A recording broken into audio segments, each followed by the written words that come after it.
Hello friends and parents. Well, in the continuation of the series of videos, in the previous videos we talked about the dental and the oral health care, its importance and what can go wrong with our teeth. Today I'm going to basically talk about how to take good care of your teeth at home and what are the various aids which are available in the market which you can use optimally for maintenance of a good oral health care.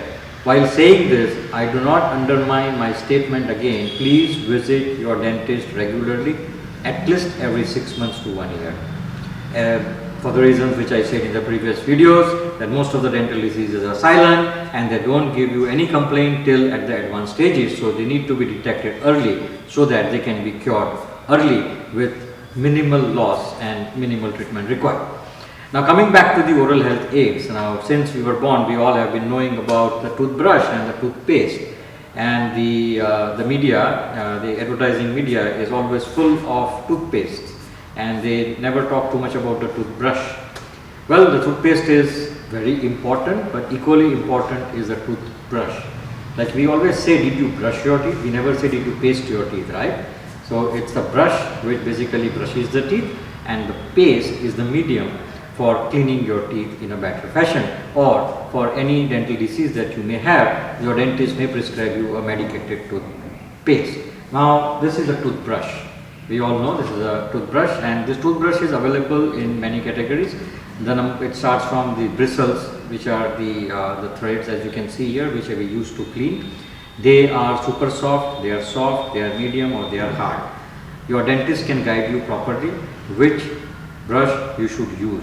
Well, it depends on the condition of your teeth, and if you're very healthy and if you are perfectly clear about how to use the toothbrush, super soft to soft brush can be very good to you, because the hard and medium brush should be used very sparingly unless you have very strong stains on your teeth which you need to remove sometimes.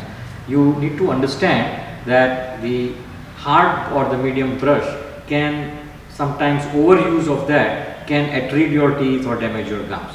Okay, so having said that, your dentist is the best person to guide you about the toothbrush. The second important aspect is how to use the toothbrush.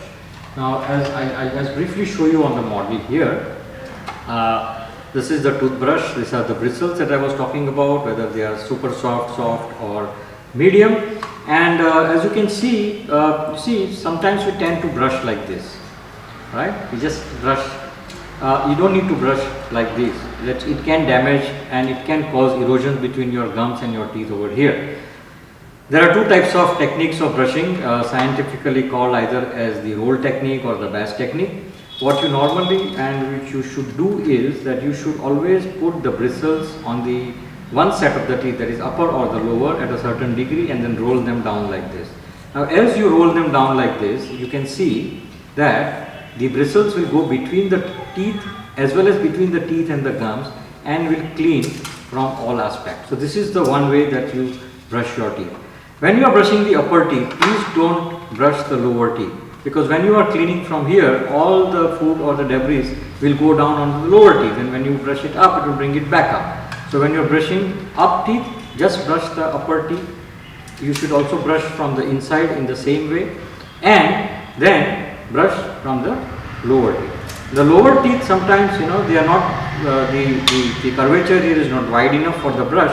So we recommend that you use your brush in this fashion to clean the back surface of the teeth. Same way, the roll technique. Alright, so this is one way. The paste that you use, usually any good toothpaste is good enough. And there are many toothpastes, and I cannot speak for one toothpaste here. That is a subject matter of discussion in a separate presentation. But when you use the toothpaste, I would advise you that you take the toothpaste, peanut sized of toothpaste, put it on the brush, okay, wash your hands thoroughly, clean with a disinfectant, and then press the toothpaste inside the bristles here. Now why I am telling you this is because when the paste is just placed on the toothpaste and you place it in the mouth, frequently the toothpaste gets dislodged from the toothbrush and it can go away from the very first rinse. Now to avoid that, you just press the toothpaste completely inside the brush, wet the toothbrush make it a little wet before you do that. Wash your hands, take a peanut size of toothpaste, place it here and then press it with your fingers here. And then use it so that you can use the toothpaste to its optimal capacity. Now, so that is about the brushing time. Now sometimes you see there are certain areas, we have got, sometimes we have spaces between the teeth, and there are areas which are very difficult to clean, especially between the teeth, and for that we have the floss. And the floss is usually put between the two teeth and then it is flossed so that it cleans between the two teeth, as I am going to demonstrate to you on this model over here of how to floss your teeth. Visit your dentist, he can demonstrate to you a perfect way in your own mouth with you holding a mirror and observing of how to brush. So this is typically how to insert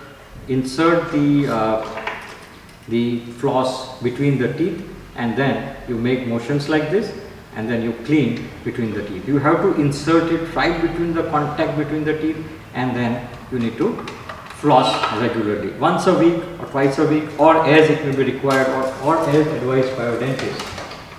Sometimes you don't have the contacts between the teeth and there are open spaces, and so there the food can get lodged and where probably the floss will not act. So for that we have a special aid which is known as a interdental brush. Now this is, as you can see, a specially designed brush over here which can go into the nooks and corners of the teeth, between the teeth, and you can press. It's like a bottle brush. This is very good because the bristles are very soft and you need to insert it between the teeth wherever the food gets lodged. Don't use a toothpick because a toothpick can at times cause more problems than it can correct. So this is the interdental brush that is frequently used.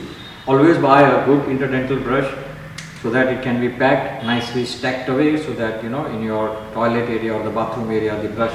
It's very important that you keep your brush, your toothpaste, or all the oral aids, if you are keeping it in your washroom, they should be inside the cupboard so that the environment doesn't infect them in any way. Then we come to the interdental, after the interdental brush, sometimes we need to, to clean anything, we use a water jet, right? So we have something known as a water flosser. Now this is a water flosser. You can see this is the tank here in which the water is filled, and then when you switch it on, and then you can have pressurized water coming out from this, and you can use that pressurized jet and you can clean your teeth. Please visit your dentist and have a demonstration for a perfect way of how to use this water flosser for optimal oral health care.